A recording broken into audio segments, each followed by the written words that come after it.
Mark, you've managed to bring Frank McParland to the club as head of recruitment. Tell us how happy you are to get him. Delighted to get someone of Frank's calibre to come to the club. Recognised as one of the best in the business. His track record speaks for itself, and we've worked long and hard, and very thankful to the board for the support we've got to get someone of Frank's calibre to come here. But it's a big step in the right direction for us. What will he bring to the club? Knowledge, experience, contacts, network. He knows the type of player that David and I want here. He knows the profile, the individual attributes that we need. So, it's a pleasure to work with Frank. I've worked with him now maybe for 8, 9, 10 years, from Watford onwards. And I've no doubt in my mind he's one of the very best. Because you know him well, how helpful is that in terms of the working relationship? It's important. It's an honest relationship. We argue about things, which you have to do. It's not always about agreeing with each other, far from it. And David knows Frank very well. But he knows what we want in a player. He knows what we're looking for.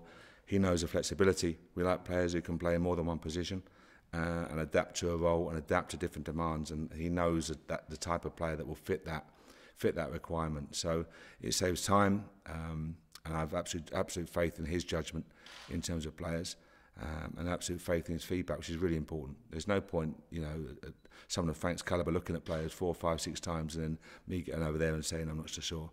At the end of the day, I trust his judgment. He knows what I want, and I've got no problem with that. 100% belief in him. So in terms of head of recruitment, you have the final say then who comes in, and it's Frank is acting on who you want, or is it the other way around that he'll put players to you? No, obviously he knows what we want. So if we go to him and say we're looking for this particular position, his remit is to go out and find players who fit that criteria. So it has to be my say. For obvious reasons, we're picking the teams. That goes without saying. But it's about opinion. And listen to opinion and sharing ideas and sharing knowledge and experiences and using our contact base. And Frank's contact and networking base is outstanding. So hopefully, I'm really confident it's a big step forward for the club. Is it primarily the English market then you're looking at, and is that his strengths? No, Frank will look all over Europe and worldwide. In fact, obviously his time at Liverpool, it was worldwide. But we have to recognise where we are right now. Where we want to go to is very clear, but where we are right now, and be strong in certain key areas. But the southern market is obviously one that he knows very well, but likewise, equally as home all over Europe, certainly has a network for it as well. So, as I say, I repeat myself, but it's a big hire for us. He's not been at Burnley long. Were you surprised to get him, or was it difficult to get him? It was difficult, and I know obviously Sean Dyche very well, Ian Rowan, and I think it was a very tough call for Frank because Burnley's a tremendous club, and Sean's success at the club goes without saying, and I'm sure they're headed back to Premier League. I've got no doubt about that. So it was a tough call, but we've worked together with David very closely, and thankfully I was very pleased we got over the line. In terms of the club as a whole then, how big a step is this? Because it's been well known that they've been lacking somebody like this for a number of years now. I think it's a huge forward step for us. It was about being patient to get the right man. We could have rushed in 2 weeks into the start of the season, but like a player, it's about getting the right person at the right time, so it's well worth the wait. I've got no doubt about the quality that he will bring. I'm sure his impact will be fairly immediate. And as I say, I'm delighted to have Frank on board, and he will have a huge positive onus for us. Have you been able to have a break during the international break, or has it still been full steam ahead? It was a couple of days at home, and then I had 3 or 4 days on the pro licence course down St George's Park, which was good. It goes through until June next year, but it was more time done and more time spent with some really good guys and some outstanding presenters. So a really well organised course, and it's worthwhile, no doubt about that. Who else is on the course? Student-wise, who's on the course?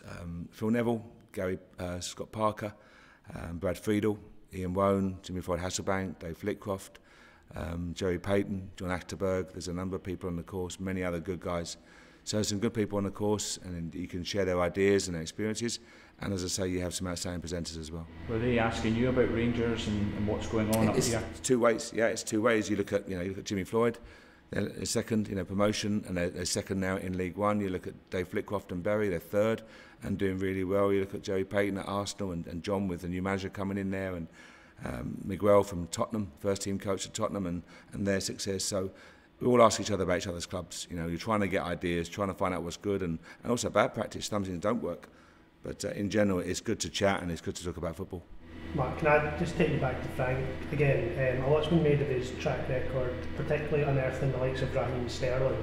Can he unearth the likes of Raheem Sterling or the next Raheem Sterling for Rangers? Oh, that's a $50 million question. Frank's job is to find the best player possible to fill the requirement that we have.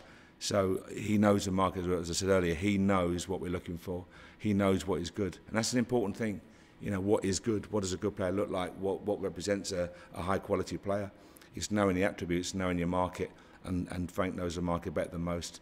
And as I say, he knows what David and I are looking for, and he knows the type of players that will benefit Rangers and add value to the squad here at Rangers. So delighted to get him on board. Talking of players who can add value to Rangers, I believe Guy Ashulin was in training with you today. What's the story with him? Just looking at Guy, he's looking at us, and as with any trialist coming in, trialist it's a guy coming to train. I think it's wrong to say trialist, it's the wrong word. In the train, for us to look at him and him to look at us. Simple as that. So very talented boy, excellent CV. Hopefully he's enjoying the environment here, and we'll see how the next few days progress. Has it been love at first sight? Has it been love at first sight? The guy? Yeah. I have to ask him. I hope so. I hope he's enjoyed it. It's a great environment to come in here. He's a good player. You know, the boys like him. But he's been in a couple of days, so we'll spend a few days looking at each other and talking every day, as you do. Come and watch a game, see how we get on, see the environment of Ibrox on match day, and then see where we are next week. It's hypothetical, but what could he bring to Rangers? He's a talented player. You know, we're looking for players who can play in more than one possession. We're looking for players who can add value in different positions. Players who add character on and off the pitch, who add value on and off the pitch, and who adapt to the demands of the Championship here. That's what we're looking for. You know, it's about going to different grounds, different times of the year, on different surfaces, playing in front of 50,000, playing in front of 2,000, dealing with all these challenges. And so any player we're going to bring in here, we have to be as sure as we can that he can fulfil those challenges. And hopefully Guy will be one of those. You've had a look at every team now, Mark, and it's Queen of the South again. And your thoughts on that game? It'll be another tough challenge. You know, we've looked at it, we just analysed the game again today, and we'll always respect the opponent. You know, I get sick when I hear things about easy games. Far from it. Every single game you play is a tough one. Similar to last year, anyone could beat anyone in this league, and you have to recognise that. And it can be the different services, it can be adverse weather, it can be a different type of stadium. You've got to deal with it. You have to deal with it. So Queen of South will show quality. They'll be organised, good strike force, experienced strikers, and we have to be very aware of the threat. Mark, there's a lot of talk about this Rangers team because in the first quarter you're unbeaten. You could go the whole season in the league unbeaten. Is that something you pay attention to, or is that something you need to knock out of your players to not pay attention to? We just don't raise a subject or raise a question. Our point is one game at a time. It sounds repetitive, but it is. It's one game at a time. Our only focus now is the weekend, Queen of the South. How good can we be for Queen of the South? How best prepared can we be for Queen of the South? Do we recognise their strengths? Do we recognise how our strengths will hopefully expose any weaknesses they may have? Our job is to go there, deliver performance, get 3 points and move on. But there's no point looking 2, 3, 4 weeks down the line if we lose 2 games in between. So it has to be about being the best we can on Saturday. What about odds that are being offered for managers to leave, Mark, with the sponsors of the league? There seems to be, it leaves a bad taste in the mouth when the league sponsors are offering odds for managers to go. What's your own thoughts? I think any manager in general, I wouldn't comment on the league sponsors. That's not for me to say so, for obvious reasons. I just think, I look down south, I mean, I talk about the average tenure in the Championship being at 8 months or 9 months, whatever it may be, or 14 months as being too long. It's ludicrous. People in any profession need time to do their job. That's the key. People need time to do their job. The real story is not about who's saying what and what odds. It's about giving good people time to do a good job, hopefully. Mark, obviously Frank's come in with an eye somewhat in the future. Looking ahead to the future, specifically January, there's been a few suggestions that you're interested in Michael O'Halloran at St Johnstone and John Suter at Dundee United. Are they players that you are looking at? They're one of 50 players that apparently we're interested in. I keep hearing names being thrown at me, and that's great. That's football opinion, that's football talk. You know, that's fine. But from our point of view, we have a number of players that we're going to target January and next summer, hopefully, and see where we are. But we would never obviously mention specific targets. And in terms of identifying players, how much will Frank's appointment improve things for you of identifying targets and bringing them in? Our involvement will still be very strong. That's our job. Our job is to find players that improve the quality of the squad here. But in Frank McParland, we have an outstanding knowledge in that particular area. The area of recruitment is vital for any club. And it's not players just coming, it's players going out as well. It's managing the process both ways, and you have one of the very best in the business. So it's a relief to us. It helps us enormously. It's a big step in the right direction, and it's a big measure of support from the board to hire a quality individual. There's no doubt about that. And would it be fair to say that he's been brought in with one eye almost on getting the club back to where you and the board believe it should be, namely the top of the Premiership? Our job is to get Rangers as high as quickly as possible and in the right manner, hopefully. That's our job. So be it the playing staff, be it the staff members around it, the support network, staff back at iBox, we have to get the best people available for every single position. If we do that, if we keep looking forward, we'll be in good shape. If we stop and stand still, then we'll have a problem. Team news, Mark? Yeah, hopefully we're all good. Look at the young boys. We've got to be honest with the young boys coming back. Fraser Ed arrived at 7:30 this morning, transatlantic. Gideon yesterday. Nathan's been away. Young Ryan Hardy's been away and playing games. And these are young bodies, so delighted for them to get their international call-ups. They'll benefit from the experience, but our job is to make sure we look after those young bodies and make sure they're best prepared. No other injuries? Hopefully not, touch wood.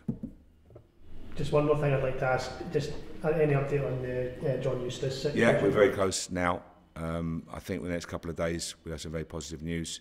It had to be discussed and looked at closely for all parties, but delighted what's happened the last few days. So I think over the next couple of days we'll be in a good position. And what sort of role are you looking at for John? Is that just as a player, or will he come on? Just as a player. Sounds terrible, just as a player at a football club, but that's what he is. He's a player. He's going to come in. He's a very experienced individual, very knowledgeable, well liked by the squad, and I've no doubt that he'll add value to us. Mark, you were talking about an idea of a 16-team league. You've got Doncaster came against. I wasn't talking about that at all. I was asked a question, what do I think about a 16-team league? So I got a little bit misquoted. The question was asked to me, what do I think? And I said, I understand why it makes sense for some obvious reasons, but nothing more than that. So you wouldn't be in favour of expanding the league? It wasn't me making a statement, it was just me being asked a question, and unusually being misquoted.